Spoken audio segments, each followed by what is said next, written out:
All right, now we are moving into lesson 4 of section 5, and this lesson has a lot to do with searching the web and using the internet and kind of figuring out what's trustworthy information or not. So that's what we're going to start with. When you're looking at websites, and this a lot of times refers to when you're doing like research for a paper or particularly, I keep coming to mind like any type of schoolwork assignment. You always want to make sure you're using a trustworthy source, especially when it comes to websites, because anyone can make a website these days. Anyone can post on Wikipedia, so you want to always make sure that the website information is trustworthy. So how do you know? Well, there's a couple things to look for. First of all, who is the author? Is it a person or is it an organization? Is it a well-known organization or person? If it's like the government, then usually that's a pretty good source. Or if it's Joe Blow off the street, who knows what his credibility is. How do you know who they are, who they say they are? Is there contact information on their website? If there is no contact information, they might be a little less trustworthy, so kind of keep your eye out for those things. What's the website's purpose? Is it just to provide information? Are they trying to sell you something? If they're trying to kind of weasel their way into selling you something, another sign it might not be the most trustworthy. How recently was the site updated? A lot of times if you can scroll to the bottom of the page, or some page on the website will say when it was copyrighted or when it was last updated or when it was established. If that was 10 years ago, then might be out of date. So you want to make sure that the information is accurate and up to date. Is the information copyrighted? The little copyright signal or symbol is the C with the circle around it. So look for whether or not the information is copyrighted, and can you double check the information? So if you see if one website claims one thing, you always want to make sure that you find several sources that have that same information. Otherwise, it might not be true.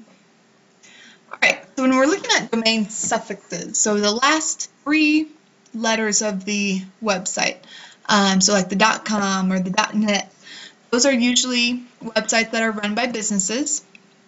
.orgs are usually nonprofit organizations.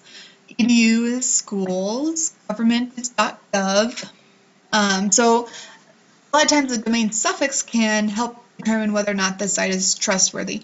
So very often if it's a .edu or a .gov, that's a registered school or government website, those are going to be pretty reliable. .org, same thing. Nonprofit organizations are usually out to inform and are very reliable. So it's those .coms or .nets that pretty much anyone can establish these days. So always be wary of those. All right, so we've talked about search engines a few times, and the search engine is the tool that we use to find information on the web. So this finds and stores information about pages on the web. So like Google, for example. When you're on Google, make sure you're searching safely. You're going to want to adjust your filtering options so that that can help to stop inappropriate text or pictures from appearing. And that just, I'm sorry, my printer's doing something weird. That can help protect you from viruses. And sorry, now my phone's ringing. But so make sure your filters are set to help protect you from those things.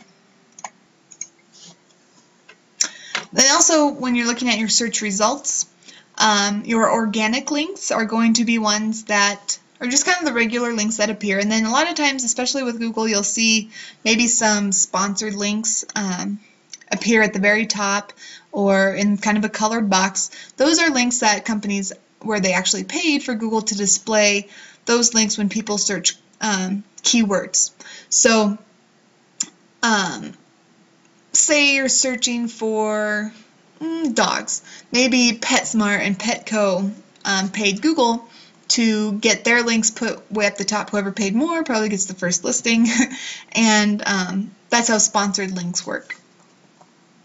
Okay, so now we're just going to go ahead and pile on lesson 5 with lesson 4, which talks about digital citizenship. Digital citizenship refers to behaving appropriately while using the digital tools to communicate and share online. Basically, as like a part of your ethics of being online, you should be safe, you should be professional, and always be respectful of others. Keep in mind, you are always, always, always leaving a digital footprint. This is the trail of information you leave behind as you use the web.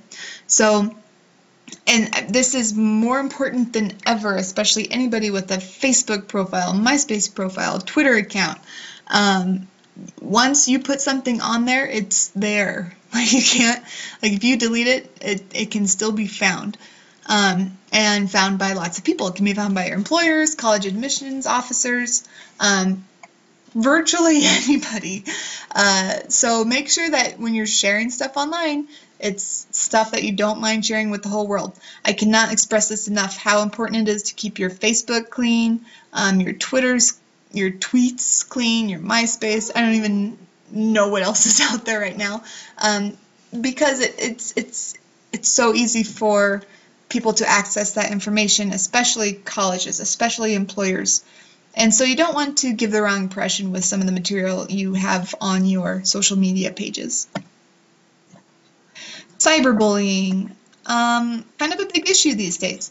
This is extreme intentional bullying that happens online. You've probably heard about it before, and some of the news reports where there's been some sad endings to kids who get cyberbullied. So cyberbullying a lot of times involves creating a blog or a website to make fun of someone specifically, posting someone's personal information for other people to see and make fun of as well, harassing them with repeated messages, logging into their email account or their Facebook account by guessing their password, encouraging others to gang up on them and tease them, pretending to be someone else online. Those are all forms of cyberbullying. And kind of the severe cyberbullying is making threats to kill or harm someone else, and that is illegal. So if any of you feel that you are being cyberbullied, make sure you're saving those messages or emails or taking screenshots of what's being said and take it to an adult, okay? Because it is getting very serious these days and it needs to stop. Or if you are the one doing cyberbullying, which I'm sure none of you are, and I hope none of you are, but if you are, stop now. It's really very damaging to individuals, so not a good thing to be a part of. Okay, moving on. Intellectual property and copyright. So this is another part of digital citizenship, is you must respect copyrights, because all that information is out there and it's so easy to duplicate or claim as your own and whatnot, so you need to be respectful of the copyright. Copyright protects works like art, stories, songs, movies, images, and text. But there is the fair use law. Fair use law is the right to use work without permission as long as it's used fairly. And so to be used fairly involves a lot of these types of things. Well, I guess we don't talk about specifically what's fair use, but fair use would be like for educational purposes, or if you're citing it correctly, or as long as you're not claiming it as your own and you're not making money off of it. Those are some of the huge fair use policies. But you should always attempt to try and contact that person if you're wanting to use something of theirs. But if you can't contact them, do as much of the following as possible. So use the work the owner gave permission for the public to use. Sometimes they have okayed some things for you to use for public use. Other works maybe they haven't. Follow any special conditions they suggest, such as paying the owner or linking to their website. I've seen that a lot on blogs. If you want to use specific information, as long as you include a link to that person's website, they're okay with it. Give credit to the copyright owner. We're going to talk about citation here in a second. Use the work for educational purposes, not for profit. Again, you can't use this stuff and get money off of it. Use only a small portion of the work, and make sure you won't hurt the original work's value. So don't make changes to it. If you're going to use something, use a very small portion. Like for instance, with music, the fair use law regarding music is you can use up to 30 seconds of a particular song, but that's it. So if you're interested to learn more about fair use, I definitely suggest you look it up or attend our Class Connect tomorrow, which we will talk about it there. Okay, citation. This is very important for you guys because especially when you're going into college, they're very, very picky when you're doing papers in college about citing your sources because plagiarism is not tolerated. So citation involves listing the information about work such as books, magazines, or other things you've used to create a paper, a website, other project, whatever outside resource you use to help create your project, you need to cite it or give reference to it. So citing your sources, again, is giving the credit to the copyright owner. This helps make sure that you are using the work fairly, and it's often listed on like a reference page, a works cited page, bibliography. There are different citation styles. The one that your text talks about is the MLA, which is probably the most popular. And your text talks about specifically how to cite sources. And they walk you through kind of step by step everything you need to include, and that's great. I strongly encourage all of you to look over that. But I'm also a big believer in let's not reinvent the wheel because there are so many tools out there to help you with citing your sources these days. And let's see if I still have that page open. Okay, so this is easybib.com. So if you have a website, say I was looking at something on the Bureau of Labor and Statistics, and if I just, let's see, it took me to the home page here. Okay, so if I Control-C to copy that link and Control-V to paste it in the Cite This. So as you can see, I'm on the MLA format. I'm under website because there's also book, newspaper, journal, article, whatever it is you're trying to cite, they have all these different options, okay? Plus 59. So say we're citing a website and it's that bls.gov site, and I say cite this. It might ask you for some specific information, but it looks up the title of the website for you. Content published originally as a website, maybe it was a blog or an image or an online magazine, online newspaper. You'll want to be specific. This would probably fall under government publication. Oh, maybe not. So let's go back. I think, oh no. So we're looking at this website in particular. So again, I want to copy that link, paste it in here, cite this, and then there's going to be some specific information they want to know from you. So you can change the type of source. Mine is an online source published originally on a website. Any authors, a lot of times with these government websites, they don't name a specific author, so we can go ahead and leave that blank.